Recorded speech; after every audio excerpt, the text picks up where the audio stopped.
বন্ধু শুনছেন 90.8 FM বেতার বিদ্যাসাগর, মেদিনীপুরের একমাত্র কমিউনিটি রেডিও চ্যানেল বেতার বিদ্যাসাগর। আপনার সঙ্গে, আপনার কথায়।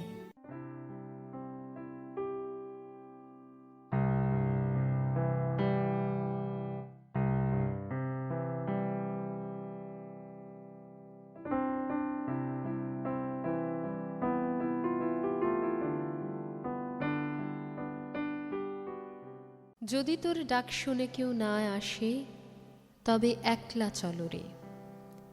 এই কথা দিয়েই তিনি বারবার আমাদের মন জয় করেছেন। তিনি বলেছেন, অন্তর মম বিকশিত করো অন্তরতর হে। আমাদের মধ্যেই যে অন্তরাত্মা রয়েছে, তাকে যদি আমরা বিকশিত করে তুলতে পারি, তাকে যদি আমরা আনন্দে রাখতে পারি, তাহলেই আমরা আনন্দে থাকব। তিনিই বলেছেন, নির্মল করো, উজ্জ্বল করো, সুন্দর করো হে। জাগ্রত করো, উদ্যত করো, নির্ভয় করো হে। একাধারে তিনি বলেছেন ভয় না পাওয়ার কথাও। ঠিক একইভাবে একলা চলার এই সাহস নিয়ে নির্ভীক হয়ে আমরা এগিয়ে যাচ্ছি তাঁরই কথায়, তাঁরই বাণীর মধ্যে দিয়ে। আজ তাঁর জন্মদিন, কবিগুরু বিশ্বকবি রবীন্দ্রনাথ ঠাকুরের জন্মদিন। বলতে গেলে অনেকগুলো কথা বলতে হয়, অনেক স্মৃতি বলতে হয়। রসিক রবীন্দ্রনাথ ঠাকুর, ভ্রমণ পিপাসু রবীন্দ্রনাথ ঠাকুর, এমনকি সাহিত্যিক রবীন্দ্রনাথ ঠাকুর, যাকে আমরা সকলেই চিনি। এছাড়াও যে কবি রবির অনেকগুলো দিক রয়েছে, সেই দিক সম্পর্কে আমরা অনেকেই অনেক কিছু জানি না। ঠিক তেমনভাবেই জানি না রবীন্দ্রনাথ কেন শান্তিনিকেতন তৈরি করেছিলেন এবং তার পেছনে ভাবনা কি ছিল। আমরা সকলেই হয়তো জানি রবীন্দ্রনাথ ঠাকুর বাঁধা ধরা গণ্ডিতে থাকতে পছন্দ করতেন না। একইভাবে ওই বাঁধা ধরা নিয়মকানুনের মধ্যে থেকে পড়াশুনো করতে চাইতেন না, ভালোবাসতেন না। অথচ এই মানুষটি, এমন প্রায় কোনো দেশ নেই যেখানে তিনি যাননি, এবং তার বিদেশি বন্ধুর সংখ্যা অনেক। চীন বলুন, জাপান বলুন, রাশিয়া বলুন, এমন অনেক জায়গায় তিনি ঘুরেছেন। তাদের সঙ্গে তার যে সম্পর্ক ছিল তা অতুলনীয়। একাধারে তাদের সঙ্গে তিনি রসিকতাও করেছেন। সেই রসিকতার গল্প না হয় অন্য আরেকদিন করব। তবে এই যে শুরুতে একলা চলার কথা বললাম, এই নিয়ে ছোট্ট একটা গল্প বলে আজকের অনুষ্ঠানের সূত্রপাত করব। সেটা হচ্ছে, রবীন্দ্রনাথ একবার চীনে গেছিলেন বক্তৃতা দিতে। তিনি কি বলছেন, তার সাহিত্য চর্চা নিয়ে কি বলছেন, তার দর্শন নিয়ে কি বলছেন, তার থেকেও বড় কথা, চীনের মানুষরা তাকে জিজ্ঞেস করেছিলেন, কবি রবি, আপনি যদি আপনার এই একলা চলার ওষুধটা, এই যে টনিকটা, কিভাবে একলা চলার কথা আপনি বলছেন, সেটা যদি একবার বলেন, তাহলেই আমরা সার্থক হব। এবং ভাবলে গায়ে কাঁটা দেয়, আজও কিন্তু সেই দেশ একলাই চলেছে, একলার মতে। আজকে যে বিষয় নিয়ে আলোচনা, তা হল রবীন্দ্রনাথ এবং তার শান্তিনিকেতনের ভাবনা নিয়ে। এই অনুষ্ঠানে প্রবেশ করব। অনুষ্ঠানটি উপস্থাপনায় রয়েছেন পৃথা কুণ্ডু, এবং অনুষ্ঠানের মাঝে বন্ধুর জন্য উপহার থাকবে রবীন্দ্রসঙ্গীত। শুনতে থাকুন আজকের বিশেষ অনুষ্ঠান 25শে বৈশাখ রবীন্দ্র জয়ন্তী উপলক্ষে কবিগুরু রবীন্দ্রনাথ ঠাকুরকে শ্রদ্ধার্ঘ্য নিবেদন বেতার বিদ্যাসাগরের পক্ষ থেকে। শুনতে থাকুন 90.8 FM।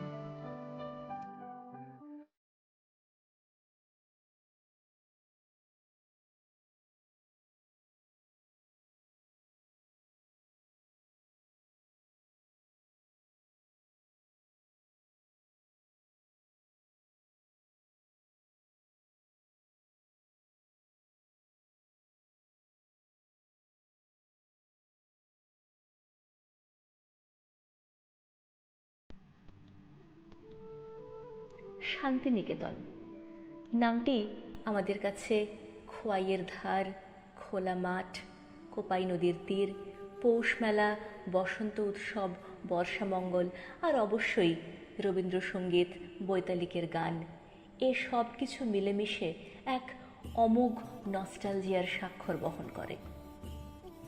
কিন্তু শান্তিনিকেতন শুধুই এইটুকু নয়। শান্তিনিকেতন একটি ভাবনার নাম, শান্তিনিকেতন একটি দর্শন। 1863 সালে আশ্রম হিসেবে এর যাত্রা শুরু।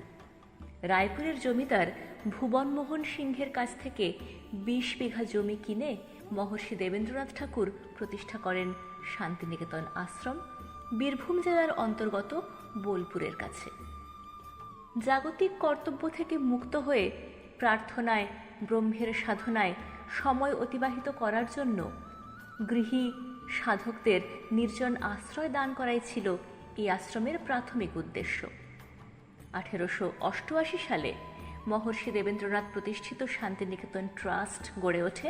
এখানে একটি অতিথিশালা, প্রার্থনা কক্ষ এবং ধর্মীয় সাহিত্যের জন্য নিবেদিত একটি গ্রন্থাগারের সংস্থান হয়েছিল। 1901 সালে কবিগুরু রবীন্দ্রনাথ এলেন শান্তিনিকেতনে শিশুদের জন্য একটি ব্রহ্মবিদ্যালয় স্থাপন করার উদ্দেশ্যে। এর আগেই পারিবারিক জমিদারির কাজে তিনি পদ্মা তীরের শিলাইদহে কাটিয়েছিলেন প্রায় 10 বছর। খুব কাছাকাছি দেখেছিলেন গ্রামের মানুষজনের জীবনযাপন প্রণালী। পল্লী সমাজের জন্য গঠনমূলক কিছু করার ইচ্ছা তাকে শিক্ষা এবং গ্রামের পুনর্গঠনের ভিত্তিতে শান্তিনিকেতনে একটি আশ্রম বিদ্যালয় গড়ে তোলার কাজে ব্রতী করে।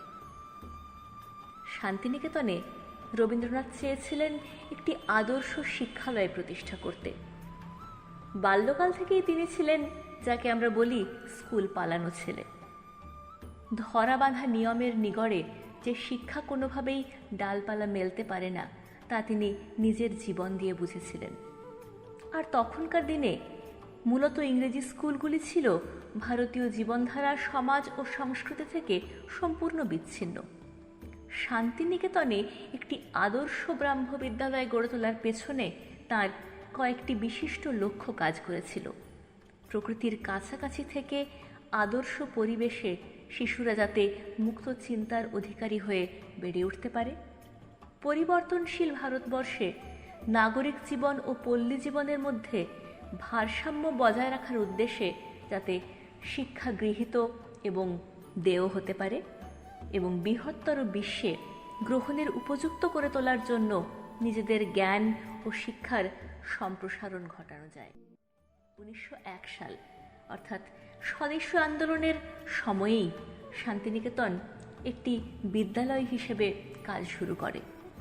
প্রথম বিশ্বযুদ্ধের পরে এটি রূপান্তরিত হয় বিশ্বভারতীতে।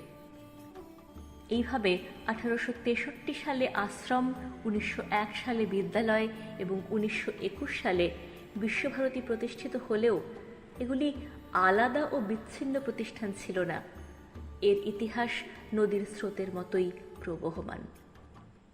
আনুষ্ঠানিকভাবে বিশ্বভারতী শুরু হওয়ার আগেই রবীন্দ্রনাথের মনে এই সামগ্রিকতার চিন্তা কাজ করেছিল। 1916 সালে তিনি পুত্র রথীন্দ্রনাথকে লিখছেন একটি চিঠিতে, পৃথিবীর সঙ্গে ভারতকে সংযুক্ত করার সূত্র হিসেবে শান্তিনিকেতন বিদ্যালয়কে গড়ে তুলতে হবে। সেখানে আমাদের পৃথিবীর সকল মানুষের সঙ্গে সংশ্লিষ্ট মানবতাবাদী জ্ঞান চর্চার জন্য একটি কেন্দ্র প্রতিষ্ঠা করতে হবে। এরপরেও তিনি আবার লিখেছেন, সেবা করতে ও পেতে, দিতে এবং নিতে বিশ্বের সঙ্গে আমাদের সম্পর্ক গড়ে তোলা প্রয়োজন। বিশ্বের জ্ঞান ভাণ্ডার থেকে ভারত বিচ্ছিন্ন, শিক্ষার নামে সে যা পায় তা সামান্য। আমরা এখন এই আধ্যাত্মিক ও বুদ্ধিবৃত্তিক অবমাননা থেকে মুক্তি চাই। এই নতুন শিক্ষানীতি ছিল বিশ্বের সংস্কৃতি সমূহের সমন্বয় ও সহযোগিতার ভাবনার ওপর আধারিত। ভারতীয় সংস্কৃতির যথার্থ একটি কেন্দ্র, যা প্রথমে ভারতের বিভিন্ন সংস্কৃতিতে এবং পরবর্তীকালে বিশ্বের সকল দেশে সকল সংস্কৃতির মধ্যে থেকে আহরিত সৃজনশীল ও বিশ্বজনীন ভাবের বোধের লালন করবে এই ধারণাই বিশ্বভারতীর জন্ম দিয়েছিল।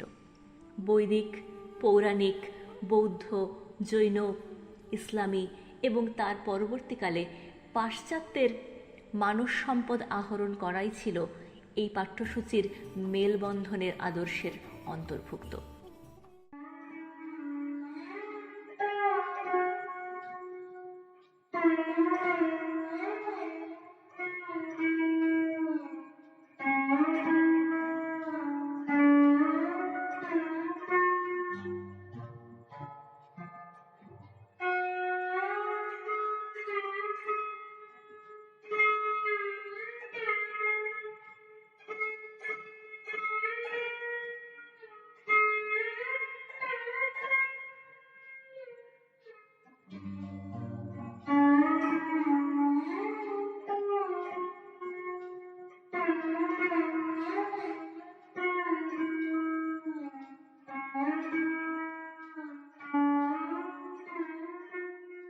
রবীন্দ্রনাথ লিখেছিলেন, এই প্রসারিত ও পরস্পর গ্রথিত পথে আমাদের নিজেদের উপলব্ধি করতে হবে, নচেত আমরা যে শিক্ষা লাভ করব তা হবে ভিক্ষুকের মতো।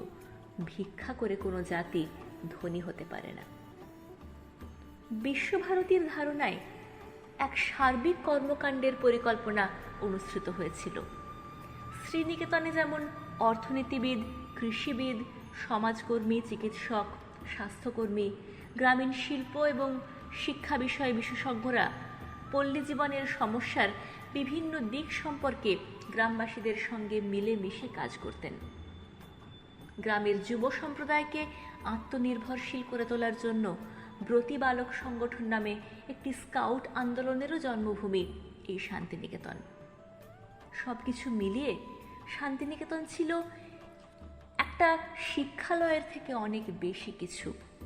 এ ছিল স্বতন্ত্রভাবে এক সমাজ পরিবর্তনের, এক সাংস্কৃতিক, বিশ্বমানবিক এবং আধ্যাত্মিক নবজাগরণের চেতনার মূল সূত্রধর। 1919 সালে রবীন্দ্রনাথ তাঁর বিশ্বভারতী পরিকল্পনার তত্ত্ব ব্যাখ্যা করেন যত্র বিশ্বম ভবত্যেক নীড়ম এই শ্লোকের মাধ্যমে, অর্থাৎ যেখানে বিশ্ব একটি নীড়ে পরিণত হবে। কবিগুরু নিজে আজীবন ছিলেন এর আচার্য। পরবর্তীকালে তার উত্তরসূরি হন অবনীন্দ্রনাথ ঠাকুর এবং রথীন্দ্রনাথ, আরও অনেকে। প্রাথমিক পর্যায়ে সারা দেশের নানা স্তরের, নানা বিষয়ের, নানা বিভাগের শিল্পী, সাহিত্যিক, কর্মী, অধ্যাপক, গ্রন্থাগারিক এসে সমৃদ্ধ করেছিলেন শান্তিনিকেতনকে। বহু বিশিষ্ট ইউরোপীয় পণ্ডিতও বিশ্বভারতীর উন্নয়নে গুরুত্বপূর্ণ অবদান রেখেছেন। তাদের মধ্যে অবশ্যই নাম করতে হয় সিলভা লেভিস, স্টেনকানো, কলিন্স, ভোগডানভ, আন্দ্রে কার্পেলেস, স্টেল্লা ক্রামরিস্ট, লিওনার্ড এরভাস্ট এবং সিএফ অ্যান্ড্রুজের। রবীন্দ্র জীবনীকার হিসেবে যিনি খ্যাত, সেই প্রভাত কুমার মুখোপাধ্যায় বিশ্বভারতীতে যোগদান করেছিলেন গ্রন্থাগারিক রূপে।